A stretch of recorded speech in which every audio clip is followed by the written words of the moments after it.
Hello students, आपण last लेक्चरमध्ये electrical conductance, त्यानंतर इलेक्ट्रिकल रेजिस्टिव्हिटी, त्यालाच आपण स्पेसिफिक रेजिस्टिव्हिटी म्हणतो, त्यानंतर स्पेसिफिक कंडक्टिव्हिटी, नंतर मोलर कंडक्टिव्हिटी, इक्विव्हॅलेंट कंडक्टिव्हिटी, त्यानंतर relation between K that means kappa and rho that means resistivity, यांचं रिलेशन कसं लावायचं हे आपण शिकलो.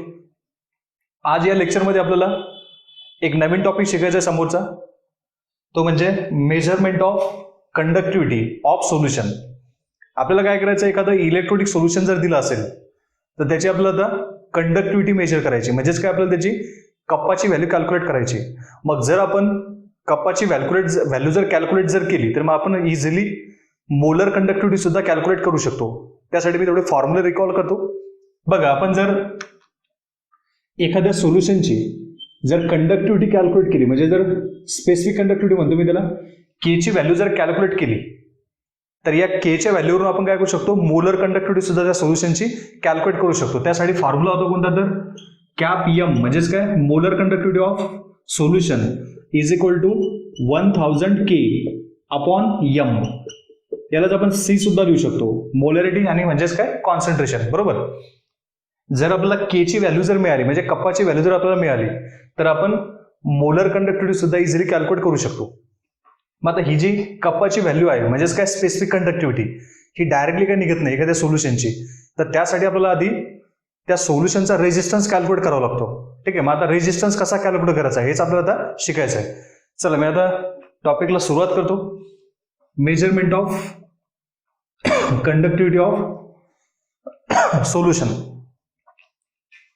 बघा, आपल्याला ज्यावेळेस एखाद्या सोल्युशनची कंडक्टिव्हिटी मेजर करायची आहे, त्यासाठी आपल्याला आधी काय करावं लागेल, तर त्या सोल्युशनचा रेजिस्टन्स कॅल्क्युलेट करावं लागेल. मग रेजिस्टन्स जसं आपण कॅल्क्युलेट करणार, बघा एखादं इलेक्ट्रोनिक सोल्युशन आहे, मी त्यासाठी असं एक कंटेनर दाखवतोय. या कंटेनरमध्ये सपोज एखादं इलेक्ट्रोनिक सोल्युशन आपण टाकलंय.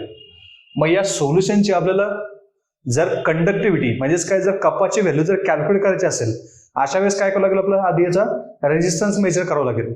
मग जर आपण या सोल्युशनचा रेजिस्टन्स हा जर मेजर केला, तर या रेजिस्टन्सच्या व्हॅल्यूवर आपण कप्पाची व्हॅल्यू इझिली कॅल्क्युलेट करू शकतो. त्यासाठी फॉर्म्युला होता जो लास्ट लेक्चरमध्ये शिकलो आपण, kappa is equal to 1 upon R into L upon A. हा एल म्हणजेच काय, मग डिस्टन्स, आणि ए म्हणजेच काय, एरिया ऑफ क्रॉस सेक्शन. ठीक आहे. आता हे सुद्धा कसं कॅल्क्युलेट करायचं ते मी सांगेल समोर कंडक्टिव्हिटी सेल शिकवताना. इथे बघा, हा जर आर आपल्याला मिळाला, असं कन्सिडर करा ह्या व्हॅल्यू आपल्याला माहिती आहे, आणि जर आपला आर सुद्धा मिळाला, म्हणजे रेजिस्टन्स आपण सोल्युशनचा काढण्यात जर सक्सेस जर झालो, तर त्यावरून काय करू शकतो आपण, या कॅल्क्युलेशन आपण कप्पाची व्हॅल्यू कॅल्क्युलेट करू शकतो. आणि जर कप्पाची व्हॅल्यू आपल्याला मिळाली, म्हणजेच काय, आपल्याला स्पेसिफिक कंडक्टिव्हिटीची व्हॅल्यू मिळाली, त्यावरून आपण मोलर कंडक्टिव्हिटी कॅप एम हा सुद्धा कॅल्क्युलेट करू शकतो. फॉर्म्युला कोणता आहे मग, 1000 K upon M. K means what, kappa, specific conductivity. ठीक आहे. या टाईपमध्ये आपल्याला कॅल्क्युलेट करायचंय, पण त्यासाठी आपल्याला आधी काय कॅल्क्युलेट करायचंय, रेजिस्टन्स कॅल्क्युलेट करायचा. मग आता हा रेजिस्टन्स कसा कॅल्क्युलेट करायचा एखाद्या सोल्युशनचा, so resistance of the solution which is calculated with the help of conductivity cell. मग आता कंडक्टिव्हिटी सेल म्हणजे काय हे मी तुम्हाला एकदा डायग्रामॅटिकली सांगतो, आणि नंतर मग रेजिस्टन्स कसा कॅल्क्युलेट करायचा, त्यासाठी व्हिटस्टोन ब्रिज प्रिन्सिपल कसं यूज करायचं हे सुद्धा आपल्याला शिकायचं आहे. ऍक्च्युअली व्हिटस्टोन ब्रिज प्रिन्सिपल हा फिजिक्स मधील टॉपिक आहे, करंट इलेक्ट्रिसिटी चॅप्टरमध्ये तुम्हाला सर शिकवतीलच, पण मी थोडीशी एक बेसिक आयडिया सुद्धा तुम्हाला त्याची या लेक्चरमध्ये देईल. बघा, मग आता हा जो रेजिस्टन्स आहे हा कॅल्क्युलेट करण्यासाठी आपल्याला आधी कंडक्टिव्हिटी सेल म्हणजे काय ते माहिती पाहिजे. मी इथे लिहितोय कंडक्टिव्हिटी सेल.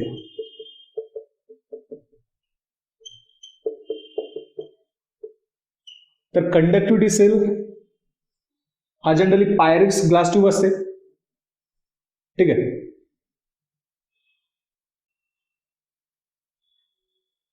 अशी एक ट्यूब आहे.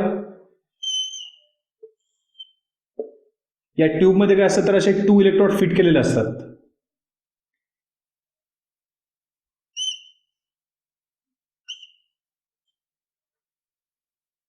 ठीक आहे, या टाईप मध्ये, आणि वरती अशा वायर्स असतील. अशी एक ट्यूब असते. That tube which is made up from Pyrex glass.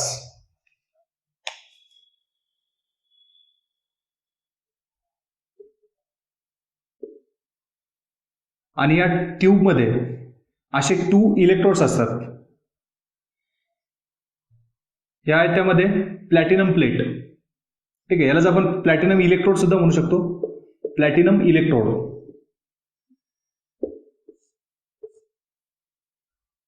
That platinum electrode which are coated with the help of platinum black material. म्हणजेच काय की हा जो प्लॅटिनम इलेक्ट्रोड आहे याचे पण आपण काय करतो, कोटिंग करतो. मग ती कोटिंग कशाने करायची, तर प्लॅटिनम ब्लॅक मटेरियलने. म्हणजेच काय, यावर क्लोरोप्लॅटिनिक ऍसिडची ट्रीटमेंट करायची.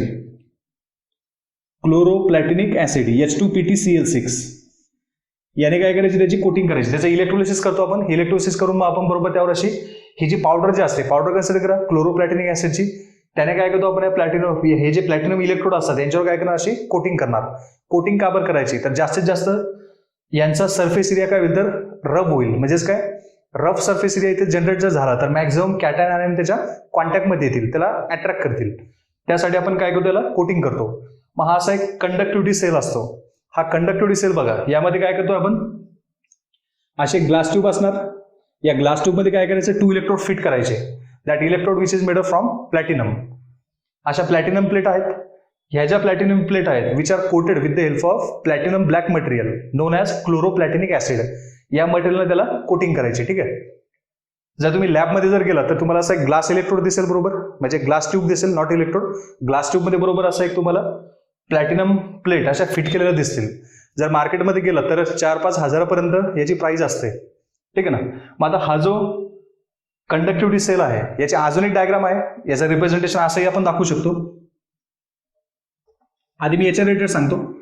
मग आता ही जी ग्लास ट्यूब आहे ज्यामध्ये 2 इलेक्ट्रोड फिट केलेला आहे, तर याला काय करायचं, आपल्याला ज्या सोल्युशनचा रेजिस्टन्स मेजर करायचा त्यामध्ये याला डिप करायचं. सपोज आता एक सोल्युशन घेतोय मी, इथे एक बिकर दाखवतोय मी. आता सपोज हा बिकर आहे, ग्लास बिकर, आणि यामध्ये काय करणार आपण, सोल्युशन घेणार. त्यामध्ये काय करणार, बरोबर आपण हा कंडक्टिव्हिटी सेल डिप करणार. बघा, सपोज मी असं एवढं सोल्युशन घेतलंय. या सोल्युशन मध्ये काय केलं, मी पूर्ण हा जो कंडक्टिव्हिटी सेल आहे याला डीप केलं. हे सपोज आपलं असं इलेक्ट्रोलिक सोल्युशन आहे ज्याचा आपल्याला रेजिस्टन्स म्हणजेच काय, आर कॅल्क्युलेट करायचं आहे. बरोबर आपण जसा आर कॅल्क्युलेट करणार, तर आर कॅल्क्युलेट केला म्हणजेच काय मिळेल आपल्याला, नंतर के ची व्हॅल्यू सुद्धा मिळणार कप्पाची. कोणत्या फॉर्म्युलावरून, K is equal to 1/r into L/A. या फॉर्म्युलावरून आपल्याला ती व्हॅल्यू मिळणार. मग आर जसा मिळेल तसं आपण पुढे कॅप सुद्धा काढू शकतो कप्पाच्या फॉर्म्युल्यावरून. बरोबर, cap M is equal to 1000 K/m. या फॉर्म्युला आपण ते सुद्धा कॅल्क्युलेट करू शकतो. मग आता नेमका हा L/A काय आहे हे आपल्याला शिकायचं आहे. एल म्हणजेच काय, मग लेंथ, आणि ए मीन्स व्हॉट, तर एरिया ऑफ क्रॉस सेक्शन. याचं मिनिंग काय ते बघा. हा जो L/A असतो, L means what, distance between that 2 platinum electrode. हे जे प्लॅटिनम इलेक्ट्रोड आहेत यांच्यामध्ये जे डिस्टन्स असेल त्याला आपण एल म्हणू, लेंथ. आणि या प्लॅटिनम इलेक्ट्रोडचा जो एरिया ऑफ क्रॉस सेक्शन असेल त्याला काय म्हणणार आपण, ए म्हणणार. बरोबर. प्रत्येक जे कंडक्टिव्हिटी सेल असेल त्यामध्ये याची लेंथ सुद्धा फिक्स केलेली असते आणि एरिया ऑफ क्रॉस सेक्शन सुद्धा फिक्स केलेला असणार. मग हा जो L/A जो केला आपण, याचा जर रेशो जर घेतला आपण, L/A, it is known as cell constant. काय म्हणायचं, सेल कॉन्स्टंट. सेल कॉन्स्टंट कसा कॅल्क्युलेट करायचा, तर या प्लॅटिनम इलेक्ट्रोड मधील डिस्टन्स म्हणजे त्यांची लेंथ आणि त्यानंतर त्याचा एरिया ऑफ क्रॉस सेक्शन, हे जर तुम्ही मेजर केलं तर तुम्हाला सेल कॉन्स्टंट मिळतो. Cell constant is denoted with the help of G star. जर तुम्ही NCERTचं बुक जर बघितलं याला G स्टारने डिनोट करतात. आपण जर बोर्ड बुक जर बघितलं तर आपण B सिम्बॉलने सुद्धा लिहू शकतो. So B is the ratio of distance between 2 electrode, that means length, to the area of cross section of that electrode. That means B is equal to L/A, किंवा आपण असं लिहू शकतो मग G star is equal to L/A. So L/A is what, which is the cell constant. ठीक आहे, या टाईपमध्ये. मग आता चला, आपल्याला 2 व्हॅल्यू मिळाल्यात. कशा बघा, आपल्याला कप्पाची व्हॅल्यू कॅल्क्युलेट करायची. कशी कॅल्क्युलेट करणार आपण, 1/r इंटू L/A. हा L/A म्हणजेच काय, मग सेल कॉन्स्टंट. सेल कॉन्स्टंटचं डेफिनेशन किंवा फॉर्म्युला कोणता, तर L/A. That means cell constant is define as, it is the ratio of length of, distance between 2 electrode and area of cross section between, area of cross section of that electrode. बघा काय करायचंय, cell constant that means B or G star is the ratio of distance between two electrode and area of cross section of that electrode, यालाच म्हणतो आपण sale constant. मग आता sale कॉन्स्टंटला आपण एक तर जी स्टारने डिनोट करू किंवा बी ने डिनोट करू. चला मी याला बी ने डिनोट करतो. मग जर आपल्याला इथे बी ने जर डिनोट केलं तर आपण असं लिहू शकतो आता kappa is equal to B upon R, बरोबर. मग हा जो बी जर आपल्याला माहिती असेल, जनरल न्यूमेरिकल्स मध्ये दिलेला असतो, ठीक आहे. जर दिलेलं असेल तर मग लेंथ दिलेली असेल म्हणजे डिस्टन्स आणि एरिया ऑफ क्रॉस सेक्शन दिला असेल त्यावर आपण बी कॅल्क्युलेट करू शकतो डिवायडेड बाय आर. आर म्हणजेच काय मग रेजिस्टन्स. रेजिस्टन्स सुद्धा आपल्याला मिळणार जो आपल्याला पुढे व्हिटस्टोन ब्रिज प्रिन्सिपलने कॅल्क्युलेट करायचा आहे. कप्पा मिळून जाईल, ठीक आहे. असं आपल्याला जायचं आहे. त्यासाठी आपल्याला हा कंडक्टिव्हिटी सेल यूज करायचा. मग सगळ्यात आधी आता कंडक्टिव्हिटी सेल आपण नेमकं कसं सांगणार. So it is the cell which is made up from Pyrex glass tube. Pyrex glass tube पासून बनतो in which 2 platinum electrodes are taken. त्यामध्ये काय केलं आपण 2 प्लॅटिनम इलेक्ट्रोड्स आर फिटेड, आपण फिट केलेत त्यांना. हे जे प्लॅटिनम इलेक्ट्रोड आहेत which are coated with the help of platinum black material that means with the help of chloroplatinic acid material, याने त्याला आपण कोटिंग केली, ठीक आहे. आणि हे वरचे त्याचे 2 वायर आहेत जे आपल्याला पुढे जाऊन कुठेतरी कनेक्ट करायचे. अजून याची एक डायग्राम आहे, आपण याला असंही रिप्रेझेंट करू शकतो. अशी एक ट्यूब दाखवा. ही जी ट्यूब आहे या ट्यूबमध्ये काय करायचे, असे इलेक्ट्रोड फिट करायचे, एक राईट हँड साईडने एक लेफ्ट हँड साईडने. नंतर याला अशा वायर कनेक्ट करायच्या, ठीक आहे. हे जे ओपन एंड असेल यातून काय करणार आपण इलेक्ट्रोड एक सोल्युशन टाकणार आणि ते सोल्युशन मग या ट्यूबमध्ये असं येईल. इथे सुद्धा हे जे 2 इलेक्ट्रोड आहेत यांच्यामधील डिस्टन्स फिक्स असणार आणि त्यानंतर याचा एरिया ऑफ क्रॉस सेक्शन, याच्या प्लॅटिनम प्लेट आहे तिथे, यांचा एरिया ऑफ क्रॉस सेक्शन सुद्धा काय असेल तर फिक्स असेल, ठीक आहे. या टाईपमध्ये तुम्ही एकतर कंडक्टिव्हिटी सेलची डायग्राम या टाईपमध्ये मेन्शन केली तरी चालेल, या टाईपने मेन्शन केली तरी चालेल. तुम्हाला जी सोपं जाईल तुम्ही दाखवू शकता, ठीक आहे. दोघांचे मिनिंग एकच.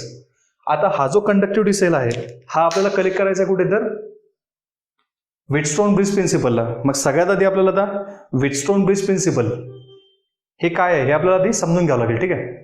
तर मी आता फिजिक्समध्ये जे तुम्हाला सर सांगतील व्हिटस्टोन ब्रिज प्रिन्सिपल त्याची थोडीशी बेसिक आयडिया देतो. आपण व्हिटस्टोन ब्रिज प्रिन्सिपलच्या बेसिसवर अननोन रेजिस्टन्स कॅल्क्युलेट करू शकतो. काय कॅल्क्युलेट करू शकतो, अननोन रेजिस्टन्स. बघा त्याची मी एक इथे डायग्राम काढतोय.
अशी एक डायग्राम आहे व्हिटस्टोन ब्रिज प्रिन्सिपलची.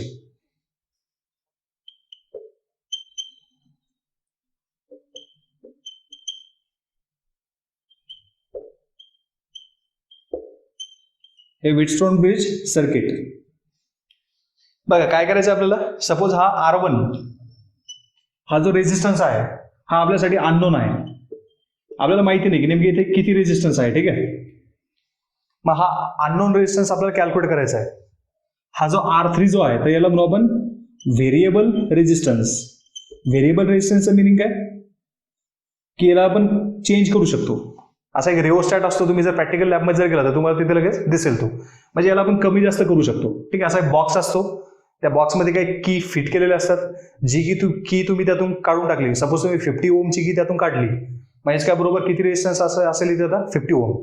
कळतं, या टाईपमध्ये असा एक बॉक्स असेल, हा व्हेरिएबल रेजिस्टन्स. आणि हे जे रेजिस्टन्स आहे हे सपोज आपल्याला आता नोन आहेत, आपल्याला माहिती आहे की नेमकं यांचा रेजिस्टन्स किती असेल, काहीतरी व्हॅल्यू त्याची ओम मध्ये असणार.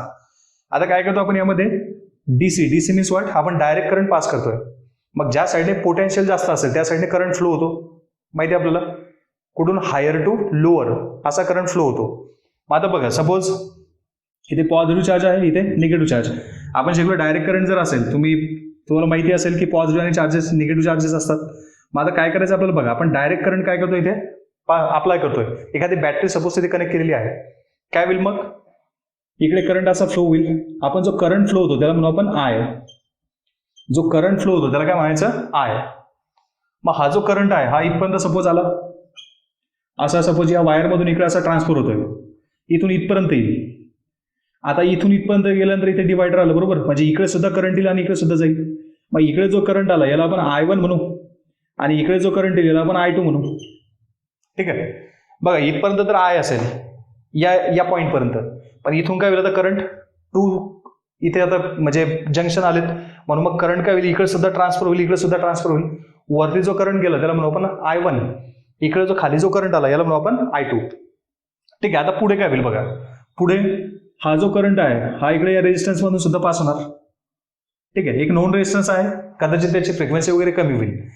इकडे सुद्धा करंट येईल, परत इथपर्यंत करंट आला, इकडे कोणाला I1 आणि या साईडने कोणाला I2. आता परत या पॉइंट पासून I1 ला इकडे सुद्धा जाण्यासाठी चान्स आहे, इकडे जाण्यासाठी सुद्धा चान्स आहे. I2 बघा, या I2 ला इकडेपर्यंत जाण्याचा चान्स आहे. आणि जर हा पॉईंट इथे जर टच झालेला असेल, इथे मी जी म्हणजेच काय गॅल्व्हनोमीटर जोडलेला आहे, जे डायरेक्ट करंट मेजर करतो आपण त्याने, हे जर पॉईंट जर मी इथे टच केले तर हा I2 सुद्धा इकडे येऊ शकतो. ज्या साईडने पोटेन्शियल जास्त असेल त्या साईडने तो करंट जाईल, बरोबर. सपोज असं जर असेल की I2च्या साईडने पोटेन्शियल, I2चं पोटेन्शियल जास्त आहे, मग अशा वेळेस काय होईल, हा करंट I1 इकडे खाली ट्रान्सफर होणार. जिकडे पोटेन्शियल ज्याचं जास्त तो मूव्ह करेल, बरोबर. मग या साईडने जर पोटेन्शियल I1चं जर पोटेन्शियल जास्त असेल तर मग अशा वेळेस काय होईल, करंट असं खाली येईल. जर I2चं पोटेन्शियल जास्त असेल तर मग करंट इकडे येईल, बरोबर. पण जर दोन्ही पोटेन्शियल जर सारखे झाले, म्हणजेच काय, पोटेन्शियल डिफरन्स म्हणू आपण त्याला, याला मी एक्स पॉईंट देतोय आणि याला वाय पॉईंट म्हणतोय. जर दोघांचा पोटेन्शियल डिफरन्स सेम असेल, आपण हेही शिकलो की जर करंट पास होण्यासाठी काय पाहिजे, पोटेन्शियल डिफरन्स पाहिजे. जर दोघांचा पोटेन्शियल डिफरन्स जर सेम जर झाला तर करंट पास होणार नाही, बरोबर. मग जिथे करंट पास होणार नाही त्याला म्हणायचं नल पॉईंट, बरोबर. ते तुमचं गॅल्व्हनोमीटर जे असेल हे 0 रिडिंग शो करेल, म्हणजे त्याच्यामध्ये अजिबात डिफ्लेक्शन वगैरे होणार नाही. जिथे डिफ्लेक्शन होणार नाही त्याला म्हणायचं नल पॉईंट. आता हा नल पॉईंट आणण्यासाठी तुम्हाला काय करावं लागेल, हा जो व्हेरिएबल रेजिस्टन्स आहे याला थोडंसं कमी जास्त वगैरे काहीतरी याच्यामध्ये चेंजेस करावे लागतील, बरोबर. तुम्ही यामध्ये चेंजेस केले तर अशी एक सिच्युएशन येईल की जिथे बरोबर डिफ्लेक्शन 0 होऊन जाईल, म्हणजे गॅल्व्हनोमीटर कोणतंच रिडिंग दाखवणार नाही, 0 रिडिंग दाखवेल. त्यावेळेस काय करायचं, सगळे रेजिस्टन्स एकदा मेजर करायचे. त्यालाच म्हणतो आपण बॅलन्स व्हीटस्टोन ब्रिज सर्किट. कोणतं तर बॅलन्स, म्हणजे काय केलं आपण तिथे नल पॉईंट मेंटेन केला. मग अशा वेळेस काय करणार, तिथे एक फॉर्म्युला यूज करतो आपण, R1/R2 is equal to R3/R4. हा R2 तर आपल्याला नोन रेजिस्टन्स आहे, R4 सुद्धा आपल्यासाठी नोन रेजिस्टन्स आहे. R3 जरी व्हेरिएबल रेजिस्टन्स असला पण कुठे ना कुठे जाऊन तो फिक्स झाला आता, म्हणजे याची सुद्धा व्हॅल्यू आपल्याला मिळणार. लगेच काय करू शकतो आपण, या बेसिसवर R1 कॅल्क्युलेट करू शकतो. R1 काय होता आपला अननोन रेजिस्टन्स, हा आपण त्यानुसार कॅल्क्युलेट करू शकतो. ठीक आहे, मी एवढं सांगायचा प्रयत्न करा, तुम्हाला अजून तुमचे फिजिक्सचे सर एकदम डिटेलमध्ये समजून सांगतील. ठीक आहे, याची आपल्याला तर समोर व्हीटस्टोनची ब्रिज प्रिन्सिपलची गरज आपल्याला समोर पडणार. ठीक आहे, या टाईपमध्ये डायग्राम आपल्याला लक्षात ठेवायचे. आता आपण ज्यावेळेस जे व्हीटस्टोन ब्रिज प्रिन्सिपल यूज करतोय तिथे डायग्राममध्ये थोडासा चेंज येईल. चेंज कसा येईल बघा, इथे डायरेक्ट करंट अप्लाय करतो आपण. ठीक आहे, फिजिक्ससाठी आपण ज्यावेळेस सेलची कंडक्टिव्हिटी मेजर करायला गेलो तिथे आपण डायरेक्ट करंट यूज करणार नाही, तिथे यूज करणार आपण अल्टरनेटिंग करंट यूज करणार.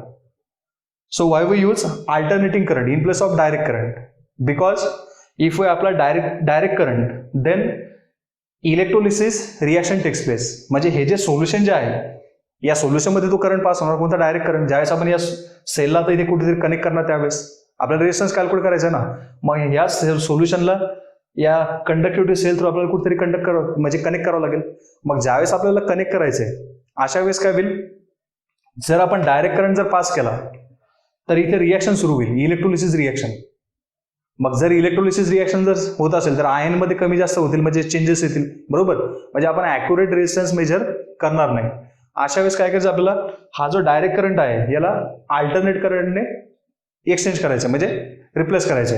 नंतर पुढे काय करणार आपण, आता ज्यावेळेस इथे आपण अल्टरनेट करंट आणला, तुम्हाला हे कदाचित माहिती असेल की जर डायरेक्ट करंट जर असेल तरच आपण गॅल्व्हनोमीटरवर रिडिंग चेक करू शकतो, बरोबर. जर इथे अल्टरनेट करंट जर आणला आपण तर गॅल्व्हनोमीटरचा इथे काही यूज होणार नाही.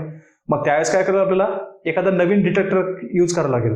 मग डिटेक्टरच्या ऐवजी आपण तिथे हेडफोन म्हणजे आपले मायक्रोफोन हे सुद्धा यूज करू शकतो. त्यासाठी काय करायचं, इथे बरोबर जी ऑडिबल फ्रिक्वेन्सी म्हणजे अशी फ्रिक्वेन्सी की ज्याचा आवाज येईल आपल्याला, असा एक करंट तिथून पास करायचा near about 550 to 5000 cycle per second. या फ्रिक्वेन्सीचा करंट आपल्याला तिथे अल्टरनेट करंट तिथे पास करायचा, ठीक आहे. म्हणजे बरोबर त्या करंटचा आपला कानामध्ये आपण जर हेडफोन जर टाकले तिथे कनेक्ट करून तर बरोबर आपला आवाज सुद्धा येईल. असं आपल्याला तिथे किंवा डिटेक्टर सुद्धा तुम्ही जोडू शकता, ठीक आहे. मी आता त्याची एक तुम्हाला डायग्राम काढून दाखवतो की नेमकं आपल्याला कोणता व्हिटस्टोन-ब्रिज प्रिन्सिपल यूज करायचं आहे. हे तुम्हाला समजलं असेल. हा एक फॉर्म्युला लक्षात ठेवा, R1/R2 = R3/R4. पण हा फॉर्म्युला कधी होईल, ज्यावेळेस नल पॉईंट मेंटेन होईल त्यावेळेस. त्यालाच म्हणतो आपण बॅलन्स व्हिटस्टोन-ब्रिज सर्किट.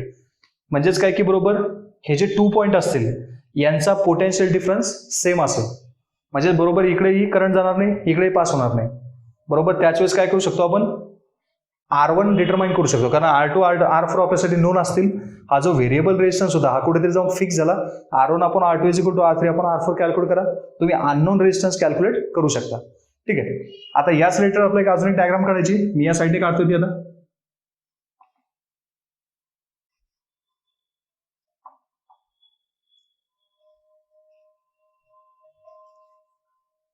चला मी इथे डायग्राम करतोय ती.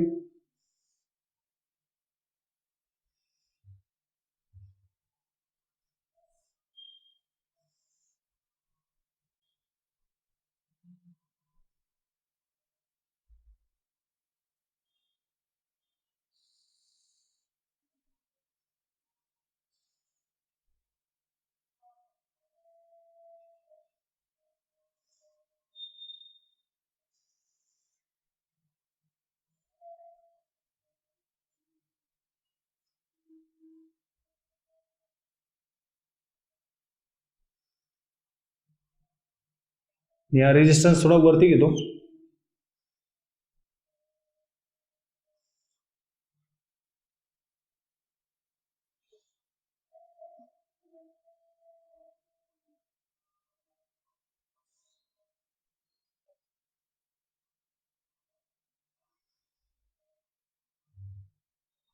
ठीक आहे, या टाईपमध्ये आपण एक बेसिक आउटलाईन त्याचं काढलं. इथून काय करायचं आपल्याला, आता अल्टरनेट करंट द्यायचं आहे, ठीक आहे ना. डीसी जर दिला तर रॉंग होईल. आपल्याला एसी तिथे द्यायचं आहे, म्हणजे अल्टरनेट करंट. यांच्यावर काही चार्जेस वगैरे नसतात. हा जो एरिया सोडला मी आता मी कंडक्टिव्हिटी सेलची डायग्राम काढत नाही. हा जो सेल आहे त्यालाच मी त्या वायर आता डायरेक्टली कनेक्ट करतोय. आपला वेळ वाचेल थोडा.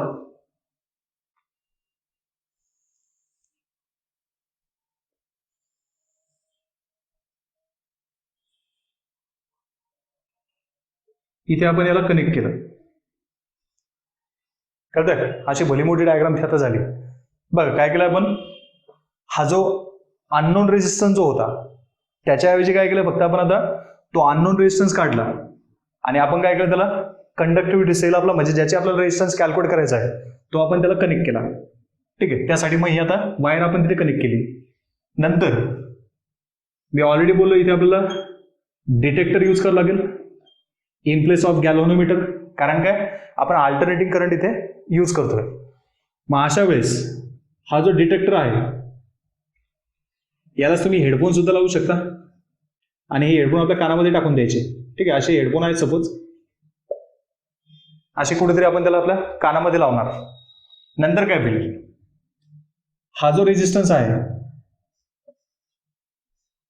याला मी RX म्हणतोय आणि हा रेजिस्टन्स कसा आहे तर व्हेरिएबल, ठीक आहे. व्हेरिएबल रेजिस्टन्स आहे म्हणजे आपल्याला हा रेजिस्टन्स कुठेतरी जाऊन ऍडजस्ट करावा लागेल. त्यानंतर ही वायर आहे, याला मी इथे असं नाव देतोय ए बी वायर. आता बघा इथे सुद्धा आपण रेजिस्टन्स जोडू या ए बी वायरवर, आणि एक मी इथे टाकतोय.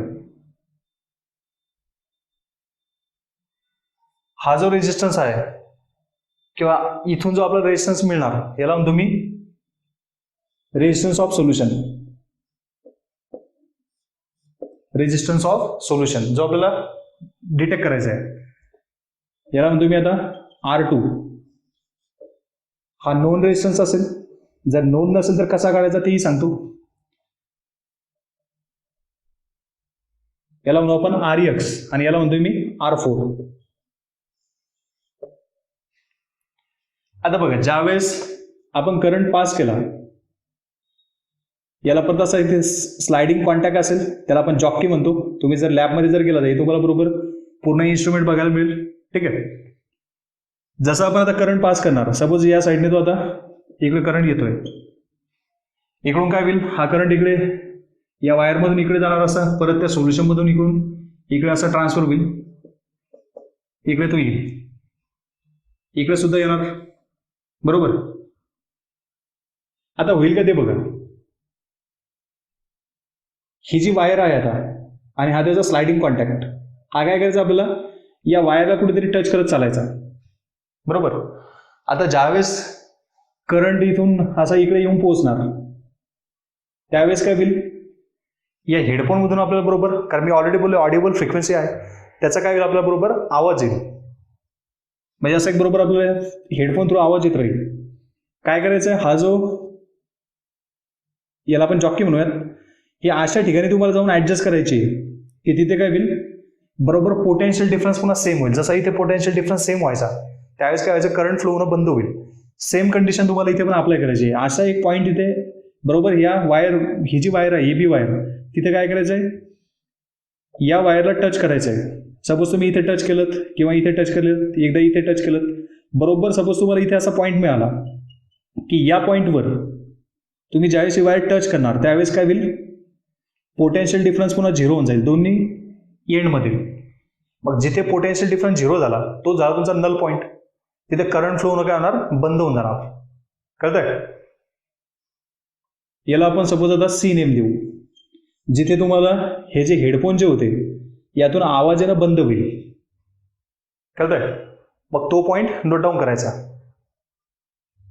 त्यासाठी आपल्याला या रेजिस्टन्समध्ये व्हेरिएबल रेजिस्टन्स जो आहे इथे सुद्धा काहीतरी चेंजेस वगैरे करावे लागतील. ठीक आहे, मग अशा वेळेस काय करणार आपण आता परत तोच जो या थ्रू जो फॉर्म्युला आपण लिहिला होता तो फॉर्म्युला आपण लिहून घेऊ. कसा येईल बघा, काय करावं लागेल, resistance of solution, resistance of solution divided by R2 known resistance is equal to काय करावं लागेल, RX म्हणजेच कोणता होता, व्हेरिएबल रेजिस्टन्स डिवाइडेड बाय काय करणार आपण R4. RX आपण कुठे जाऊन सेट केलेला असेल, R4 आपल्याला सपोज ऑलरेडी माहिती असेल तर आपण इथे ती व्हॅल्यू टाकणार. R2 सुद्धा आपण इथे टाकू शकतो. यावरून काय मिळालं आपल्याला, रेजिस्टन्स ऑफ सोल्युशन मिळणार. हा जो रेजिस्टन्स ऑफ सोल्युशन आपल्याला मिळाला तो कोणत्या फॉर्म्युलामध्ये टाकणार आपण, कप्पाच्या फॉर्म्युलामध्ये 1/R इंटू L/A. हा L/A म्हणजेच काय होतं, तर सेल कॉन्स्टंट होता. मी ऑलरेडी बोललोय 10 मिनिटाच्या आधी मी लिहून सुद्धा दिलं होतं. L/A म्हणजेच काय, L means distance between two electrode and A means what, area of cross section of that electrode. बरोबर, तुम्हाला L/A म्हणजेच काय, B सेल कॉन्स्टंट, आता तुम्हाला माहिती असणार. म्हणजेच बरोबर आपण काय करू शकतो, B/R करणार. R म्हणजेच काय, रेजिस्टन्स ऑफ सोल्युशन, जो आपण या वेस्टर्न ब्रिज प्रिन्सिपलवरून कॅल्क्युलेट केला, आपल्याला कप्पाची व्हॅल्यू मिळेल. ठीक आहे. आता जर आपल्याला हे रेजिस्टन्स जर माहीत नसतील कोणते, R2 आणि R4, तर तेही कसे काढायचे तेही सांगतो. बघा अशा वेळेस काय करणार आपण, जर सपोज आपल्याला R2 आणि R4 माहिती नाही, हा इथे R4 होता आणि हा R2 होता, हेही आपल्याला माहिती नाही, मग अशा वेळेस काय करणार आपण, बघा ही जी वायर आहे हिचा एरिया ऑफ क्रॉस सेक्शन काहीतरी फिक्स असेल पूर्णच वायरचा. आता इथे असे आपण काहीतरी एक स्केल ठेवणार. ठीक आहे, जे सेंटीमीटर मध्ये वगैरे अशी एक स्केल इथे अशी असेल. ठीक आहे, अशी सपोज इथे आपण स्केल ठेवली. आता परत काय करायचं आपल्याला, ज्यावेळेस आपण हा जो पॉईंट आहे, जी जॉकी आहे, हे जिथे आपण कनेक्ट करणार, जिथे काय होऊन जाईल, पोटेन्शियल डिफरन्स 0 होईल दोघांमधील, म्हणजे करंट फ्लो होणे स्टॉप होऊन जाईल. त्यालाच म्हणतो आपण काय, नल पॉइंट. जिथे नल पॉइंट आपल्याला मिळाला, सपोज हा जो पॉइंट आहे हा आपल्याला इथे मिळाला, ही जी वायर आहे ही आपण इथे कनेक्ट केली, इथे टच केली, इथे आपल्याला तो पॉइंट मिळाला. मग या पॉइंटला नेम काय देणार आपण, सी. ठीक आहे, या पॉइंटला आपण नेम दिला सी. म्हणजे आता ही जी वायर आहे ही वायर आपण 2 पार्टमध्ये डिवाइड करू शकतो. एकतर इथून इथपर्यंत म्हणजे AC आणि इथून इथपर्यंत म्हणजे BC. बरोबर. आपण हे शिकलो याआधी की resistance is directly proportional to length and inversely proportional to area of cross section. आता एरिया ऑफ क्रॉस सेक्शन तर आपण इथे फिक्स केला, म्हणजे डिपेंड कोणावर ठरणार, फक्त लेंथवर. बरोबर. म्हणजेच काय म्हणू शकतो आपण, या साईडचा रेजिस्टन्स आपल्याला कॅल्क्युलेट करायचा होता, आपण त्याला म्हणणार R2. So R2 is equal to काय असेल तर रेजिस्टन्स ऑफ AC असेल. रेजिस्टन्स ऑफ AC म्हणजेच काय, इथून इथपर्यंतचा रेजिस्टन्स. हाच रेजिस्टन्स कसा मेजर करायचा तर डायरेक्टली लेंथ मेजर करा, म्हणजे काय येऊ शकतो आपण, लेंथ ऑफ AC. कळत आहे. R2 कसा काढणार, जर दिलेलं नसेल तर रेजिस्टन्स ऑफ AC कॅल्क्युलेट करायचा आहे. रेजिस्टन्स ऑफ AC कॅल्क्युलेट करायचा म्हणजेच काय करायचं आपल्याला, लेंथ ऑफ AC कॅल्क्युलेट करायची. R4 कसा कॅल्क्युलेट करायचा, सेम या वेने काय करावं लागेल, R4 इज इक्वल टू काय घेणार आपण, रेजिस्टन्स ऑफ BC घेणार. इथून इथपर्यंत तयार झालेला resistance of BC is equal to काय आणणार आपण, length of BC. Length of BC कसं आणलं समजलं, resistance is direct proportional to length. बरोबर. इथून इथपर्यंत जे असेल त्याला आपण लेंथ ऑफ BC म्हणणार. मग यावरून आता एक अजून एक फॉर्म्युला लिहू शकतो आपण, कसा लिहिणार बघा. हे तर तुम्हाला तर समजलं, हे थोडंसं नोट डाऊन पण करून घ्या व्हिडिओ पॉज करून. आता हे कसं पुढे यूज करायचं तेही सांगतो. काय करायचंय, असा फॉर्म्युला लिहू शकतो आपण, याला ऑर मध्ये लिहू शकतो. Resistance of solution divided by R2 म्हणजेच काय, resistance of BC, sorry resistance of AC. Resistance of AC म्हणजेच काय, लेंथ ऑफ AC. इथे लिहून घेऊ आपण length of AC is equal to RX, variable resistance जो कुठेतरी जाऊन फिक्स झाला, इथे लिहून घेतो मी RX, divided by R4. R4 means what, resistance in BC. Resistance in BC म्हणजेच काय, मग लेंथ ऑफ BC. इथे लिहून घेऊ आपण लेंथ ऑफ BC. काय कॅल्क्युलेट करायचं आपल्याला, रेजिस्टन्स ऑफ सोल्युशन कॅल्क्युलेट करायचा. हा लेंथ ऑफ AC इकडे ट्रान्सफर करा, एक फॉर्म्युला मिळेल आपल्याला, resistance of solution is equal to RX into length of AC divided by काय होईल, लेंथ ऑफ BC. एकतर आपण या वेने सुद्धा रेजिस्टन्स ऑफ सोल्युशन कॅल्क्युलेट करू शकतो, त्यासाठी R2 फक्त तुम्हाला इकडे ट्रान्सफर करावं लागेल, किंवा आपण या वेने सुद्धा कॅल्क्युलेट करू शकतो. आता हे सगळं थेरॉटिकल आहे, यावर न्यूमरिकल आपल्याला कसे विचारतात. त्याच्यावर आपल्याला रेजिस्टन्स हा कुठेतरी नोट डाऊन करून दिलेला असतो, आपल्याला कपाची व्हॅल्यू कॅल्क्युलेट करायला विचारतात. मग आता हा जो रेजिस्टन्स जो मिळाला आपल्याला, हाच रेजिस्टन्स कुठे टाकायचा आपल्याला, हा टाकायचा आपल्याला कपाच्या फॉर्म्युल्यामध्ये, म्हणजे स्पेसिफिक कंडक्टिव्हिटीच्या फॉर्म्युल्यामध्ये. मग त्यानुसार जर आपण गेलो तर हा फॉर्म्युला होताच, kappa is equal to 1/r into B. B म्हणजेच काय होतं, तर सेल कॉन्स्टंट जो दिलेला असेल, जर नसेल दिलं तर आपला लेंथ किंवा एरिया ऑफ क्रॉस सेक्शन दिला असेल तर इलेक्ट्रोडचा वगैरे. ठीक आहे. यावरून काय करणार आपण, कपाची व्हॅल्यू कॅल्क्युलेट करणार. एकदा आपल्याला कपाची व्हॅल्यू जर मिळाली तर त्यावरून आपण कॅप M म्हणजेच मोलर कंडक्टिव्हिटी काढणार. कशी काढणार तर 1000 K अपॉन M या फॉर्म्युला आपण ते कॅल्क्युलेट करू शकतो. त्यासाठी एवढा सगळा एक्सपेरिमेंट आपल्याला माहिती पाहिजे. ठीक आहे. जर तुम्ही प्रॅक्टिकल लॅबमध्ये गेला असतात, तशी तर आपण प्रॅक्टिकल लॅबचं कधी तोंडही पाहत नाही, बरोबर. पण जर प्रॅक्टिकल लॅबमध्ये गेला असतात तर फिजिक्समध्ये, केमिस्ट्रीमध्ये हा एक्सपेरिमेंट नाही आहे, फिजिक्समध्ये हा एक्सपेरिमेंट तुम्हाला करायला मिळाला असता. सो असं इमॅजिन करा आता तुम्ही हा एक्सपेरिमेंट केलेला आहे, हे सगळं नोट डाऊन करायचं. आता मी एवढं डिस्टन्स दाखवलं म्हणजे तुम्ही सुद्धा एवढंच दाखवायचं असं काही नाही, याला तुम्ही इथेही काढू शकता. हे सगळे तुम्हाला प्रॉपरली नोट डाऊन करायचं. ठीक आहे.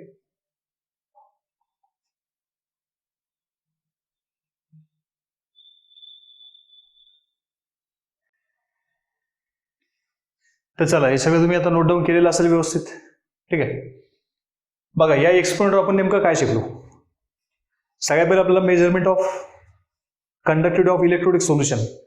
म्हणजे जर आपल्याला एखाद्या सोल्युशनची कंडक्टिव्हिटी जर कॅल्क्युलेट करायची असेल तर आपण ते डायरेक्टली कॅल्क्युलेट कधीच करू शकत नाही. काय करावं लागेल आपल्याला, त्यासाठी आधी रेजिस्टन्स कॅल्क्युलेट करावं लागेल. मग एखाद्या सोल्युशनचा रेजिस्टन्स कसा कॅल्क्युलेट करायचा, इलेक्ट्रोडिक सोल्युशनचा, त्यासाठी घ्यावं लागेल आपल्याला conductivity cell. So conductivity cell which is made up from Pyrex glass tube in which two electrodes which are vertically fitted and which are made up from platinum plate. So that platinum plate which is coated with the help of platinum black material, that means chloroplatinonic acid. Sorry इथे हा formula चुकला बरं का, H2PtCl6 पाहिजे. बघा हे शेवटपर्यंत तुम्ही लेक्चर जर बघितले तर अशा चुका सुद्धा माझ्या आता करेक्ट होतात. H2PtCl6 पाहिजे, H2PT6 नाही. लिहिताना गडबड झाली थोडी. H2PtCl6 हे करेक्ट करून घ्यायचं आहे. त्यानंतर समोर यातील डिस्टन्स फिक्स असणार आणि त्यानंतर area of cross section fix असेल. जर लेंथ आणि एरिया ऑफ क्रॉस सेक्शन असं डायरेक्टली पण आपण मेजर नाही करत कधी, त्यासाठी सेल कॉन्स्टंट कॅल्क्युलेट करण्यासाठी परत हाच एकदा एक्सपेरिमेंट आपल्याला रिपीट करावा लागतो आधी स्टँडर्ड सोल्युशनसाठी, ज्याची कंडक्टिव्हिटी आपल्याला ऑलरेडी माहिती असते. त्यानुसार आपण सेल कॉन्स्टंट कॅल्क्युलेट करतो आणि मग अननोन सोल्युशन यामध्ये टाकणार, त्यावरून आपण त्याचा रेजिस्टन्स कॅल्क्युलेट करणार. ठीक आहे.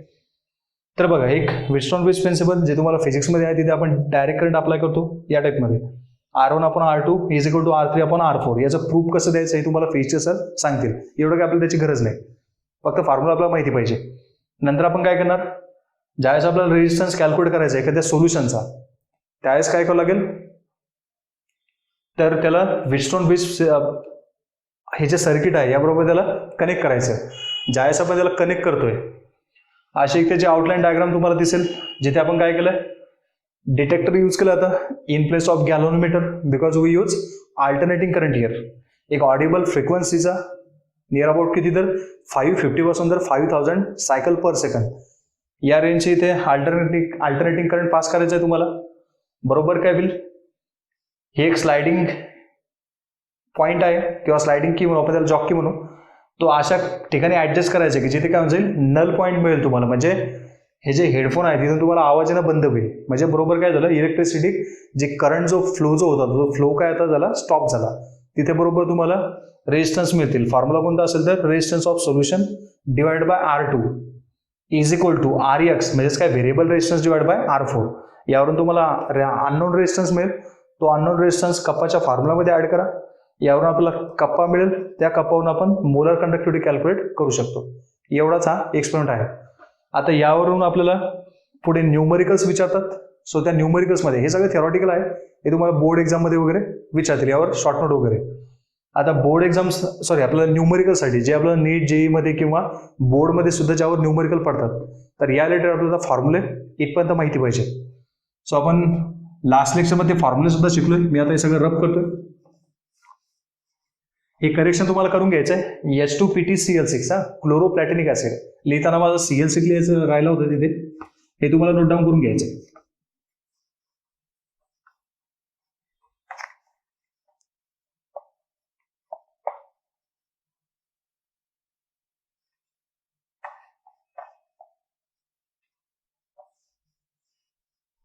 आपण सेल कॉन्स्टंट म्हणजे काय ते सुद्धा शिकलो. It is the ratio of distance between two electrode to the area of cross section of that electrode is known as cell constant. मग आपल्याला पुढे न्यूमरिकल सॉल्व्ह करण्यासाठी या टाईपचे काही फॉर्म्युले माहीत पाहिजेत, जे आपण स्टार्टिंग पासून शिकत आलो काल. सगळ्यात आधी आपण एक फर्स्ट फॉर्म्युला बघितला, V is equal to I into R according to Ohm's law. यालाच आपण असंही लिहू शकतो ऑर मध्ये, काल मी तो ट्रायंगल सुद्धा तुम्हाला सांगितलं होतं लास्ट लेक्चरमध्ये. काय करू शकतो आपण, R is equal to V/I. एक तर डायरेक्टली तुम्ही इलेक्ट्रॉनिक कंडक्टरसाठी असा रेजिस्टन्स कॅल्क्युलेट करू शकता. ठीक आहे. पण जर इलेक्ट्रोनिक सोल्युशन असेल तिथे मात्र हा काय रेजिस्टन्स आपल्या कामी येत नाही. आपल्याला तो या व्हिटस्टोन-ब्रिज प्रिन्सिपलने कॅल्क्युलेट करावा लागेल. ठीक आहे. अननोन रेजिस्टन्स म्हणतो आपण त्याला, तो कॅल्क्युलेट करावा लागेल.